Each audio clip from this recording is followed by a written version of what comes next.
Hello friends, welcome to our unique channel in West Bengal exam. Today we are going to discuss about preamble and various sources of Indian Constitution. তোমরা যারা এই চ্যানেলে প্রথম আসছো তাদেরকে জানাই স্বাগত। যারা ওয়েস্ট বেঙ্গল পুলিশের ওয়্যারলেস অপারেটর, সুপারভাইজার, কনস্টেবল এবং এসআইয়ের প্রিপারেশান নিচ্ছ বা ওয়েস্ট বেঙ্গল পিএসসির অন্য কোনো এক্সামের প্রিপারেশান নিচ্ছ তাদের জন্য এই ভিডিওটি খুবই গুরুত্বপূর্ণ। ভিডিওটি শেষ পর্যন্ত দেখো। ভিডিওটি ভালো লাগলে লাইক, কমেন্ট ও শেয়ার করতে ভুলো না। আর এই ধরনের অন্যান্য সাবজেক্টের আরও ভিডিও পেতে চ্যানেলটি অবশ্যই সাবস্ক্রাইব করো। তো চলো আর দেরি না করে আজকের ভিডিওটি শুরু করি। আজকের প্রথম প্রশ্ন,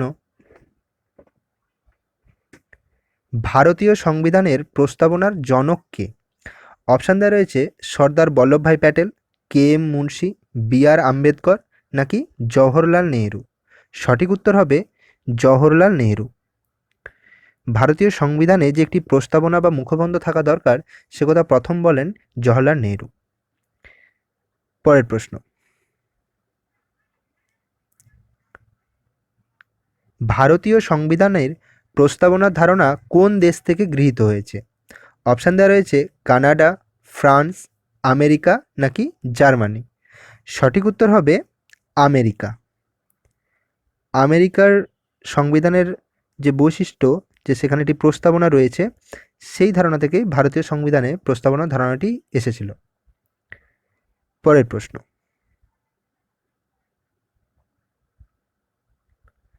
কততম সংবিধান সংশোধনীর মাধ্যমে ভারতীয় সংবিধানে সমাজতান্ত্রিক, ধর্মনিরপেক্ষ এবং সংহতি শব্দ তিনটি যুক্ত হয়েছে? অপশান দেওয়া রয়েছে ৩৮তম, ৪২তম, ৩৬তম নাকি ৫২তম। সঠিক উত্তর হবে ৪২তম। ১৯৭৬ সালের ৪২তম সংবিধান সংশোধনীর মাধ্যমে সমাজতান্ত্রিক অর্থাৎ সোশ্যালিস্ট, ধর্মনিরপেক্ষ, সেকুলার এবং সংহতি অর্থাৎ ইন্টিগ্রিটি এই শব্দ তিনটি যুক্ত হয়। আমরা একবার প্রস্তাবনাটা দেখে নেব।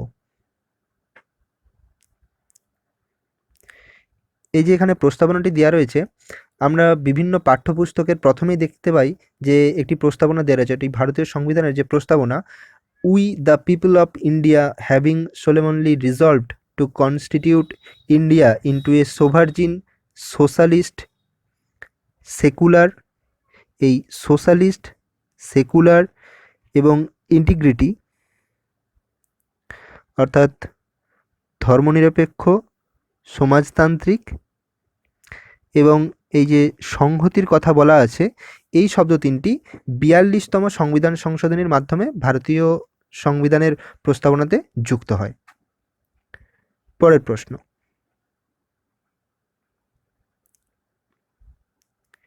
কে প্রস্তাবনাকে সোল অফ দ্য কনস্টিটিউশন বলেছেন? অপশান দেওয়া রয়েছে ঠাকুরদাস ভার্গব, জওহরলাল নেহেরু, বি আর আম্বেদকর নাকি এন পালকিওলা। সঠিক উত্তর হবে ঠাকুরদাস ভার্গব।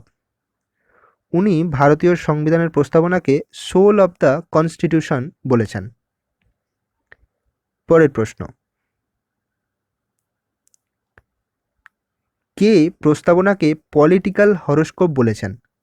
অপশান দেওয়া রয়েছে Mahatma Gandhi, B R Ambedkar, Ernst Barker নাকি কে এম মুন্সি। সঠিক উত্তর হবে কে এম মুন্সি। ভারতীয় সংবিধানের প্রস্তাবনাকে বিভিন্নজন বিভিন্নভাবে ব্যক্ত করেছেন, বিভিন্ন তাদেরকে টার্মে নামকরণ করেছেন তাদের। তো পলিটিক্যাল হরোস্কোপ বলেছেন কে এম মুন্সি।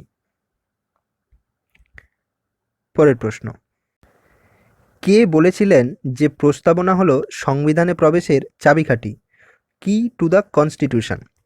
অপশান দেওয়া রয়েছে Jawaharlal Nehru, B R Ambedkar, Ernst Barker নাকি মহাত্মা গান্ধী। সঠিক উত্তর হবে আর্নেস্ট বার্কার। এখানে চারটি দেওয়া রয়েছে যে সোল অফ দ্য কনস্টিটিউশন বলেছিলেন ঠাকুরদাস ভার্গব, পলিটিক্যাল হরোস্কোপ বলেছিলেন কে M Munshi, key to the constitution বলেছিলেন আর্নেস্ট বার্কার, আর আইডেন্টিটি অফ দ্য কনস্টিটিউশন বলেছিলেন এন পালকিওলা। তো এই চারটে একটু মনে রেখে দিও, এখান থেকে প্রশ্ন আসতে পারে। পরের প্রশ্ন, কোন মামলায় সুপ্রিম কোর্ট রায় দেয় যে প্রস্তাবনা সংবিধানেরই একটি অবিচ্ছেদ্য অংশ? অপশান দেওয়া রয়েছে গোলকনাথ মামলা, কেশবানন্দ ভারতী মামলা, মেনকা গান্ধী মামলা নাকি বেরুবাড়ি মামলা? সঠিক উত্তর হবে কেশবানন্দ ভারতী মামলা। 1960 সালে বেরুবাড়ি মামলায় সুপ্রিম কোর্ট জানায় যে প্রস্তাবনা সংবিধানের অংশ নয়, কিন্তু পরবর্তীকালে 1973 সালে কেশবানন্দ ভারতী বনাম কেরল রাজ্য মামলায় সুপ্রিম কোর্ট জানায় যে প্রস্তাবনা সংবিধানের একটি অবিচ্ছেদ্য অংশ। এটি সংশোধন করা যেতে পারে, কিন্তু এর মৌলিক বৈশিষ্ট্যগুলির কোনো পরিবর্তন করা যাবে না, অর্থাৎ মূল কাঠামোর কোনো পরিবর্তন করা যাবে না। পরবর্তী ক্ষেত্রে যখন তোমাদেরকে আমি কেস লগুলো পড়াবো তখন আরও ডিটেলসে এটা ডিসকাস করে দেবো। পরের প্রশ্ন, বিশ্বের বৃহত্তম লিখিত সংবিধান কোন দেশের? অপশান দেওয়া রয়েছে ভারত, আমেরিকা, ব্রিটেন নাকি কানাডা? সঠিক উত্তর হবে ভারত। ভারতবর্ষের সংবিধান বিশ্বের বৃহত্তম লিখিত সংবিধান। এই সংবিধান রচনার সময় এতে 395টি ধারা 22টি পার্টে বিভক্ত ছিল এবং তার সাথে 8টি তপশিল বা শিডিউল ছিল, কিন্তু বর্তমানে সেটি বেড়ে 470টি ধারা আছে তাতে, যা 25টি পার্টে বিভক্ত এবং 12টি তপশিল বা শিডিউল রয়েছে। আর একটা কথা মনে রেখো যে ভারতের সংবিধান আধা যুক্তরাষ্ট্রীয় প্রকৃতির, অর্থাৎ কুয়াশি ফেডারেল। যদি জিজ্ঞাসা করে যে ভারতের সংবিধানের প্রকৃতি কীরকম, তো সেটি হবে আধা যুক্তরাষ্ট্রীয় প্রকৃতির। পরের প্রশ্ন, নিম্নলিখিত আইনগুলির মধ্যে কোনটি ভারতীয় সংবিধানের সবথেকে বড় উৎস? অপশান দেওয়া রয়েছে government of India act 1919, Indian council act 1892, Indian independence act 1947 নাকি গভর্নমেন্ট অফ ইন্ডিয়া অ্যাক্ট 1935?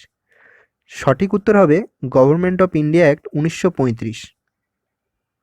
এটি ভারতীয় সংবিধানের সবথেকে বড় উৎস। পরের প্রশ্ন,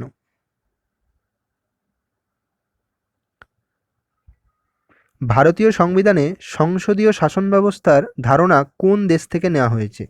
অপশান দেওয়া রয়েছে আমেরিকা, দক্ষিণ আফ্রিকা, ব্রিটেন নাকি কানাডা? সঠিক উত্তর হবে ব্রিটেন। ভারতের সংবিধানে যে পার্লামেন্টারি সিস্টেম বা সংসদীয় শাসন ব্যবস্থার কথা বলা আছে সেটি নেওয়া হয়েছিল ব্রিটেন থেকে। পরের প্রশ্ন,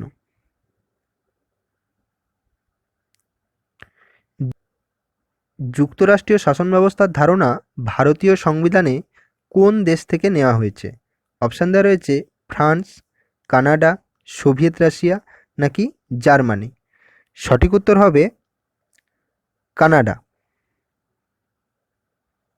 পরের প্রশ্ন,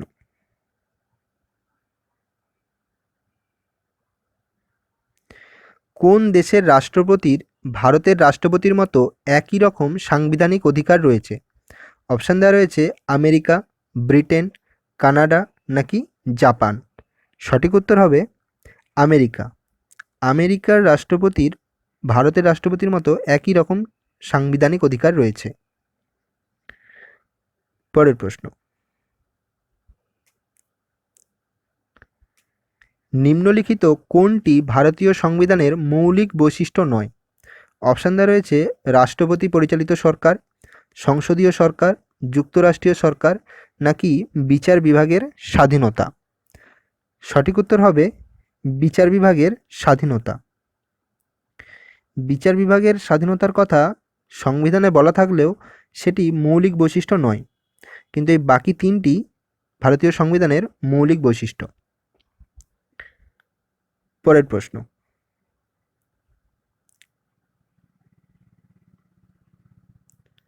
ভারতীয় সংবিধানে মৌলিক অধিকারগুলি কোন দেশ থেকে নেওয়া হয়েছে? অপশান দেওয়া রয়েছে সোভিয়েত রাশিয়া, ফ্রান্স, ব্রিটেন নাকি আমেরিকা? সঠিক উত্তর হবে ব্রিটেন। মৌলিক অধিকার অর্থাৎ ফান্ডামেন্টাল রাইটস সেটি নেওয়া হয়েছে ব্রিটেন থেকে। পরের প্রশ্ন, নিচের কোন বিবৃতিটি বর্ণনা করে যে ভারতের শাসন ব্যবস্থা যুক্তরাষ্ট্রীয় প্রকৃতির?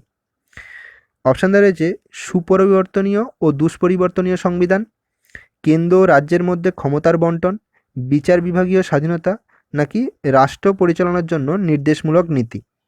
সঠিক উত্তর হবে কেন্দ্র ও রাজ্যের মধ্যে ক্ষমতার বন্টন।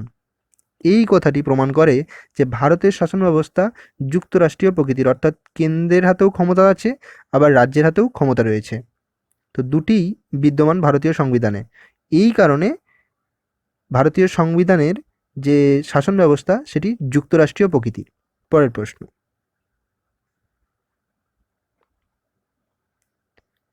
সংবিধান সংশোধন পদ্ধতি অর্থাৎ অ্যামেন্ডমেন্ট, এই ধারণাটি কোন দেশ থেকে নেওয়া হয়েছে? অপশান দেওয়া রয়েছে দক্ষিণ আফ্রিকা, আয়ারল্যান্ড, জার্মানি নাকি ফ্রান্স। সঠিক উত্তর হবে দক্ষিণ আফ্রিকা। দক্ষিণ আফ্রিকা থেকে এই অ্যামেন্ডমেন্ট প্রসিডিওরের ধারণা ভারতীয় সংবিধানে নেওয়া হয়েছে। পরের প্রশ্ন,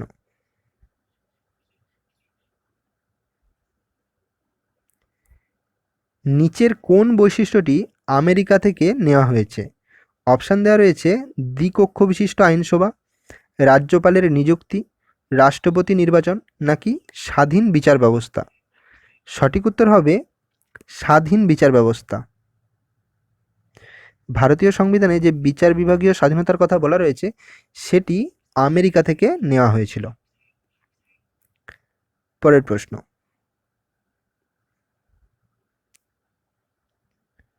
রাষ্ট্র পরিচালনার জন্য নির্দেশমূলক নীতি অর্থাৎ DPSP, directive principle of state policy, সেটি কোন দেশ থেকে নেওয়া হয়েছে? অপশান দেওয়া রয়েছে ব্রিটেন, সোভিয়েত রাশিয়া, আয়ারল্যান্ড নাকি জার্মানি। সঠিক উত্তর হবে আয়ারল্যান্ড। নির্দেশমূলক নীতির ধারণা আয়ারল্যান্ড থেকে নেওয়া হয়েছিল। পরের প্রশ্ন,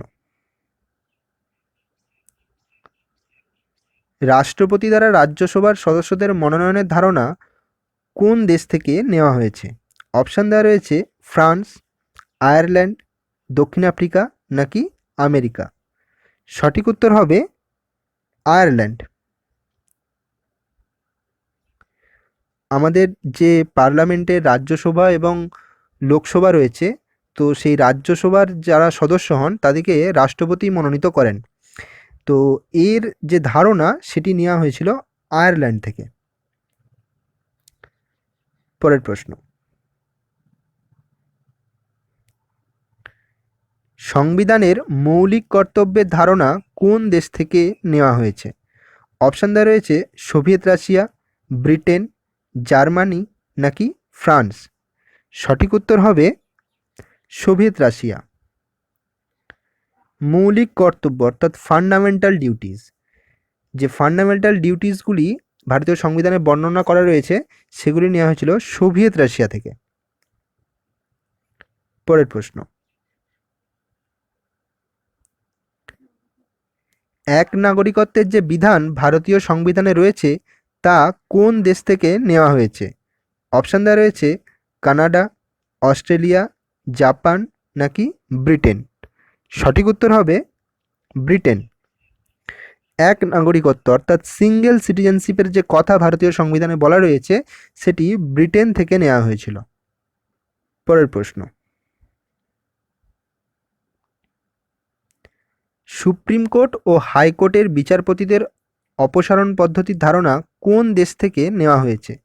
অপশান দেওয়া রয়েছে ফ্রান্স, রাশিয়া, আমেরিকা নাকি ব্রিটেন। সঠিক উত্তর হবে আমেরিকা।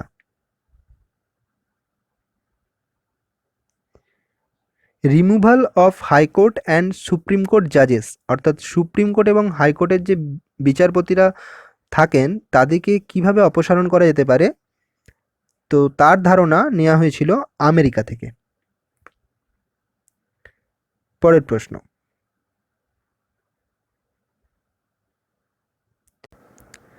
রাষ্ট্রপতির নির্বাচন পদ্ধতির ধারণা কোন দেশ থেকে নেওয়া হয়েছে? অপশান দেওয়া রয়েছে কানাডা, আয়ারল্যান্ড, জার্মানি নাকি দক্ষিণ আফ্রিকা। সঠিক উত্তর হবে আয়ারল্যান্ড। আয়ারল্যান্ড থেকে প্রেসিডেন্সিয়াল ইলেকশন প্রসিডিওর অর্থাৎ রাষ্ট্রপতির নির্বাচন পদ্ধতি ধারণা নেওয়া হয়েছিল। পরের প্রশ্ন, ভারতের সংবিধানে প্রজাতন্ত্র ব্যবস্থা অর্থাৎ রিপাবলিক সিস্টেম, স্বাধীনতার নীতি মানে প্রিন্সিপাল অফ লিবার্টি, সাম্য অর্থাৎ ইকুয়ালিটি এবং সৌভ্রাতৃত্ব অর্থাৎ ফ্র্যাটার্নিটির ধারণা কোন দেশ থেকে নেওয়া হয়েছে? অপশান দেওয়া রয়েছে ফ্রান্স, অস্ট্রেলিয়া, আমেরিকা নাকি কানাডা। সঠিক উত্তর হবে ফ্রান্স। এই ধারণাগুলি নেওয়া হয়েছিল ফ্রান্স থেকে। পরের প্রশ্ন, জরুরি অবস্থায় নাগরিকদের কোন কোন মৌলিক অধিকার বাতিল হবে তার ধারণা কোন দেশ থেকে নেওয়া হয়েছে? অপশান দেওয়া রয়েছে সোভিয়েত রাশিয়া, জাপান, ব্রিটেন নাকি জার্মানি। সঠিক উত্তর হবে জার্মানি।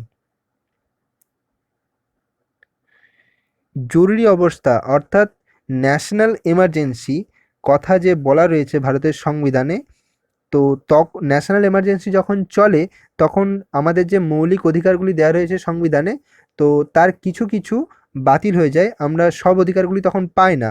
তো এর যে ধারণা সেটি নেওয়া হয়েছিল জার্মানি থেকে। পরের প্রশ্ন, সংবিধানে আইন তৈরির পদ্ধতি এবং আইনি শাসনের ধারণা কোন দেশ থেকে নেওয়া হয়েছে? অপশান দেওয়া রয়েছে আমেরিকা, কানাডা, ব্রিটেন নাকি ফ্রান্স। সঠিক উত্তর হবে ব্রিটেন। রুল মেকিং প্রসিডিওর এবং রুল অফ ল এর ধারণা নেওয়া হয়েছিল ব্রিটেন থেকে। পরের প্রশ্ন,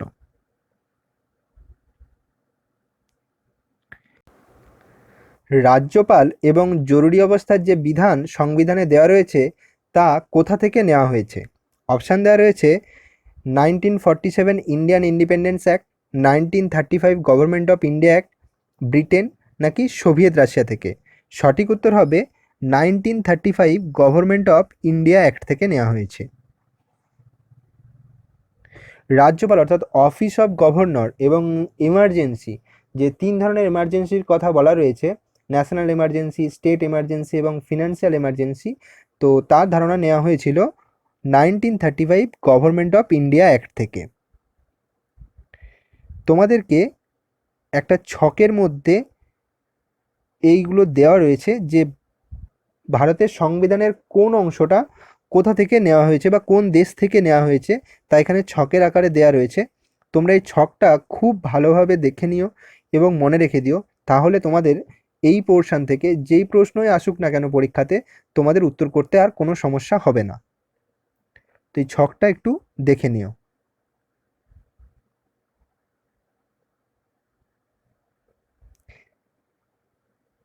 এর পিডিএফ লিঙ্কও তোমাদেরকে দিয়ে দেওয়া হবে ডিসক্রিপশান বক্সে, তো সেখান থেকে তোমরা দেখে নিও এটি যে ভারতের সংবিধানের কোন অংশটা কোন দেশ থেকে নেওয়া হয়েছে।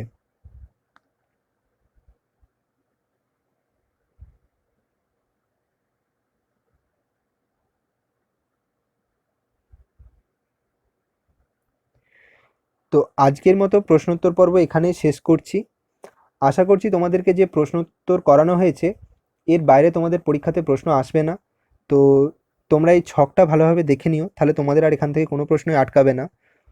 তো আজকের মতো ভিডিও এখানেই শেষ করছি। ভিডিওটা যদি তোমাদের ভালো লেগে থাকলে তাহলে লাইক, কমেন্ট ও শেয়ার করতে ভুলো না। আর এই ধরনের অন্যান্য সাবজেক্টের আরও ভিডিও পেতে চ্যানেলটি অবশ্যই সাবস্ক্রাইব করো।